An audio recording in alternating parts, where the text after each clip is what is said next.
اور اللہ نے اہم حکم یہ بھی بیان کیا کہ جب عورت کو طلاق دو تو جہاں وہ طلاق کے بعد نکاح کرنا چاہتی ہے اس کے نکاح میں رکاوٹ مت بنو، کباب میں ہڈی بننے کی کوشش مت کرو۔ یہ بھی زمانے جاہلیت میں ہوتا تھا اور آج بھی ہوتا ہے۔ فَلَا تَعْضُلُوهُنَّ أَن يَنكِحْنَ أَزْوَاجَهُنَّ، اگر تم نے چھوڑ دیا ہے اس کو، عرب اس کو غیرت کا مسئلہ بنا لیا کرتے تھے کہ ہم نے چھوڑا ہے تو اب ہم کہیں اور اس کی شادی نہیں کرنے دیں گے، ہمارا معاذ اللہ یوں کہتے تھے تھوکا ہوا مال، جیسے آج بھی لوگ کہتے ہیں ہم نہیں کہیں اس کو نکاح کرنے دیں گے۔ اس سے بھی قرآن نے کیا کیا؟ منع کیا، اور اس سے بھی منع کیا کہ اپنی مرضی سے زبردستی اس کا نکاح بھی مت کراؤ طلاق یافتہ کا۔ ینکحنا ازواجہن، اپنے سلیکٹڈ شوہر سے نکاح کرنا چاہتی ہے تو تم کباب میں ہڈی بولو نہیں بنو، یعنی اس کو یہ رائٹ ہے کہ وہ جہاں چاہے نکاح کرے۔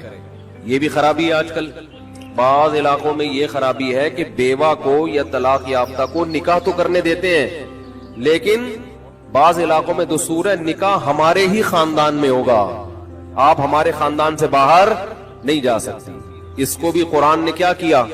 بولو ختم، نکاح بھی سے بھی نہیں روک سکتے، اور نکاح بھی وہاں ہوگا جہاں آپ نہیں بلکہ یہ چاہے۔ اس میں اللہ نے عمر کی کوئی قید نہیں لگائی، 40 سال کی بیوہ یا طلاق یافتہ ہو، 50 سال کی ہو، 55 سال کی ہو، یہ تمہارا ہیڈ ایک نہیں ہے، تمہیں زیادہ ٹینشن لینے کی ضرورت نہیں ہے۔ لوگ بڑی ٹینشن لے رہے ہوتے ہیں کہ تمہیں ضرورت کیا ہے، اب 4 بچے ہیں تمہارے، 5 بچے ہیں، اس عمر میں تمہیں شادی کرتے ہوئے شرم نہیں آتی؟ چھوڑو بھائی، کیا ضرورت ہے؟ تو اللہ فرماتے ہیں کہ تمہیں اس ٹینشن لینے کی ضرورت، بولو یہ اس کا ہیڈ ایک ہے، یہ تمہارا ہیڈ ایک نہیں ہے۔ جیسے کوئی 4 شادیاں کر رہا ہے تو اس کا ہیڈ ایک ہے نا، آپ کا ہیڈ ایک تھوڑی ہے یہ۔ آپ پتہ نہیں کیوں پریشان ہیں، مفتی صاحب وہ کیا ہو گیا، وہی ان کا ہیڈ ایک ہے، آپ کا ہیڈ ایک نہیں ہے یہ۔ میں اپنی بھی درمیان میں لگا دیتا ہوں۔ تو ہر ایک کے ہیڈ ایک ہم نے پالے ہوئے ہیں، وہ یہ کیوں کر رہا ہے، وہ یہ کیوں کر رہا ہے، وہ کم عمر سے شادی کیوں کر رہا ہے، وہ بڑی عمر سے شادی کیوں کر رہی ہے، یہ ہوتے ہیں نا لوگوں کے مسائل۔ اس نے یہ کیوں کر لیا؟ ایک خاتون نے مجھے بتایا کہ وہ ایک دفعہ بیوہ ہوئی، اللہ کی قدرت دوبارہ شادی، دوبارہ بیوہ ہو گئی۔ تیسری دفعہ جب ان کی شادی ہو رہی تھی لوگ مذاق اڑا رہے تھے، بس کرو یار 2 دفعہ بیوہ ہو گئی، اب آرام سے بیٹھو۔ اب وہ بیوہ تو کوئی بھی ہو سکتا ہے، جوانی میں بھی عورتیں بیوہ ہو جاتی ہیں۔ تو اب دیکھو لوگوں کو تکلیف ہو رہی ہے، بھائی یہ اس کا ہیڈ ایک ہے۔ اچھا لوگ اس سے شادی کرتے ہوئے ڈر رہے تھے ان سے کہ میں بھی بیوہ پھر میں نہ مر جاؤں، اس کا اس سے کوئی تعلق نہیں ہے۔ ہو سکتا ہے 2 دفعہ بیوہ ہونا تقدیر میں لکھا ہو، 3 دفعہ نہ ہو۔ یہاں مجھے وہ چٹکلا یاد آتا ہے، وہ ایک آدمی نے، ابھی چھوڑو چٹکلوں کا بھی، قرآن کو فوکس کرتے ہیں۔ آخر میں چٹکلے ہونا یہ صحیح ہوتا ہے، درمیان میں ہی آ جائیں تو پھر سارا موضوع چینج ہو جاتا ہے۔ اتنے اچھے احکام بیان ہو رہے ہیں قرآن کے، آگے اس کو آپ نے لوگوں کو بتانا بھی ہے۔ تو اللہ نے حکم دیا کہ طلاق کے بعد ایک دھیلا واپس نہیں لینا، خلا کی صورت میں لے سکتے ہو، مگر خلا بھی شوہر کی رضا سے ہوتا ہے، یک طرفہ نہیں ہوتا، یاد رکھیں۔ دوسرا کام تم نے کیا کرنا ہے، اس کو کہیں اور نکاح سے روکنا نہیں ہے۔ تیسرا کام یہ کرنا ہے، نکاح بھی وہاں کرنا ہے جہاں وہ چاہتی ہے، تمہاری مرضی نہیں مسلط ہوگی، اس کی مرضی چلے گی۔ اور اگر پرانے شوہر سے نکاح کرنا چاہے اور 2 طلاقیں ہوئی ہوں تو وہاں بھی کر سکتی ہے، کیونکہ آیت کا ایک شان نزول بھی ہے۔ ایک صحابی نے اپنی بہن کا نکاح کسی صحابی سے کرایا، تھوڑے دنوں میں طلاق ہو گئی، طلاق ایک تھی، عدت ختم ہوئی، نکاح ختم۔ اب تھوڑے دنوں کے بعد دوبارہ ان دونوں کا دل چاہنے لگا کہ ہم آپس میں کمپرومائز کرتے ہیں۔ ہوتا ہے وقتی طور پر اختلافات بہت زیادہ ہوتے آتے ہیں، جب دور رہتے ہیں تو آپس میں میلان ہونے لگتا ہے۔ لیکن وہ جو صحابی تھے نا جن کی بہن کو طلاق ہوئی تھی، انہوں نے کہا کہ اب میں اپنی بہن کا نکاح دوبارہ اس آدمی سے بولو نہیں کروں، اور کہا کہ یا رسول اللہ میں نے ان کی عزت کی، ان کو اپنی بہن نکاح میں دی، انہوں نے لڑائی جھگڑا کر کے طلاق دے کے گھر میں بٹھا دیا، میں کیسے دوبارہ؟ ایک ذلت محسوس ہوتی ہے نا انسان کو۔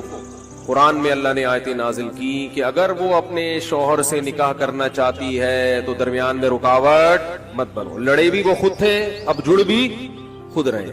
نہیں آ رہی بات؟ اس کو بھی لوگ غیرت کا مسئلہ بنا لیتے، سسر صاحب بنا لیتے ہیں، میرے داماد نے میری بیٹی کو طلاق دی ہے، میں تو نہیں واپس بھیجوں گا۔ بھائی دنیا میں جو آدمی میں لچک نہیں ہے نا، فلیکسیبلٹی نہیں ہے، لچک نہیں ہے جس میں، وہ کبھی بھی کامیاب نہیں ہو سکتا۔ یاد رکھو یہ جو ہوتا ہے نا، میں اصول کا پکا، بھائی اصول کا پکا ہونا تو اچھا ہے، لیکن یہ اصول ہی غلط ہے کہ جو کہہ دیا تو اس پہ قیامت تک قائم رہنا ہے، یہ اصول ہی غلط ہے۔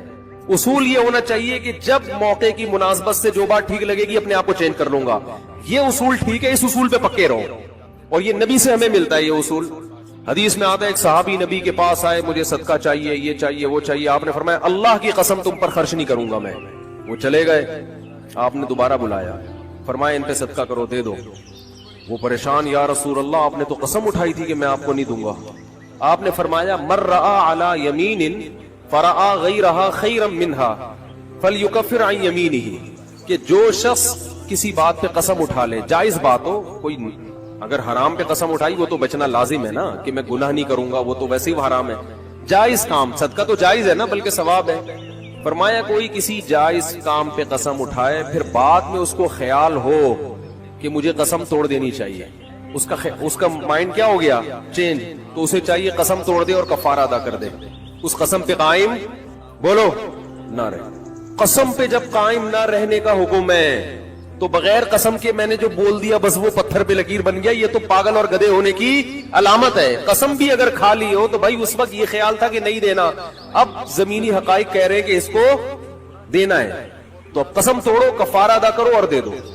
بات نہیں آ رہی میرا خیال ہے. یہ کس کی سیرت ہے, نبی کی. نبی سے زیادہ کسی کی پکی زبان ہو سکتی ہے, لیکن ایسی لچک سکھائی ہے کامیاب بننے کے لیے کہ یہ نہیں کہ جو کہہ دیا تو وہ پتھر پہ لکیر. گراؤنڈ ریئلٹی کے لحاظ سے, ماحول کے چینج ہونے کے لحاظ سے آپ نے اپنا رویہ کیا کرنا ہے, چینج کرنا ہے.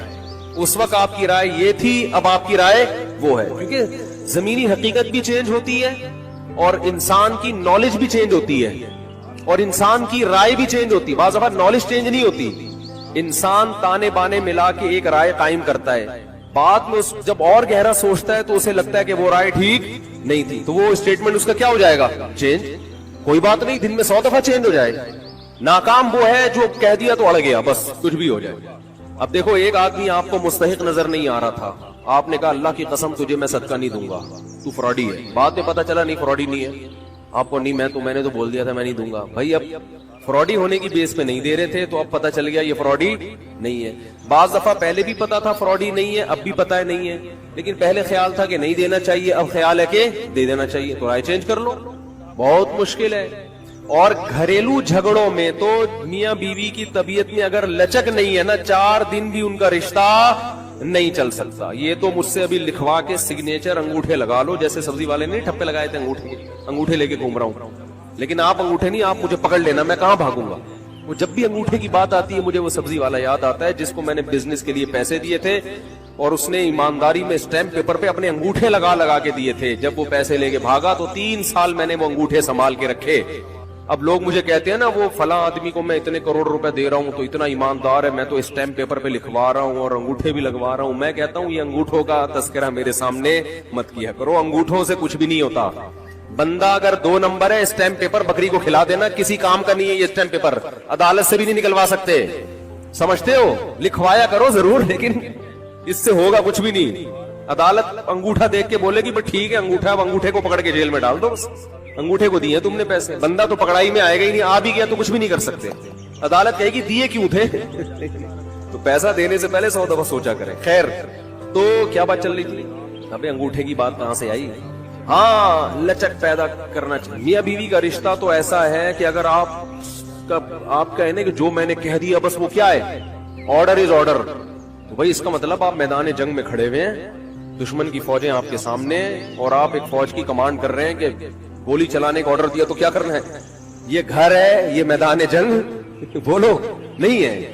یہاں آپ کا اسٹائل یہ ہونا چاہیے, آپ نے بیوی کو آرڈر دیا, گراؤنڈ ریئلٹی یہ کہہ رہی ہے کہ بھائی میرا روب اس پر بیٹھا ہوا ہے اور وہ پکوڑے بنا کے خود ہی کھا رہی ہے, آپ کو ایک لقمہ بھی نہیں کھانے دی. آپ غصے میں آئے, آپ نے کہا بیگم مزید پکوڑا اگر کھایا نا تو گراؤنڈ ریئلٹی کہہ رہی ہے کہ اس دھمکی سے یہ پکوڑے کھانا چھوڑ دے گی. لیکن آگے اس کا ایٹیٹیوڈ آپ نے دیکھا, اس نے کہا تو کیا کر لے گا, فوراً وہ کرچلی اٹھائی, تو کیا کر لے گا, فوراً لچک پیدا کرو.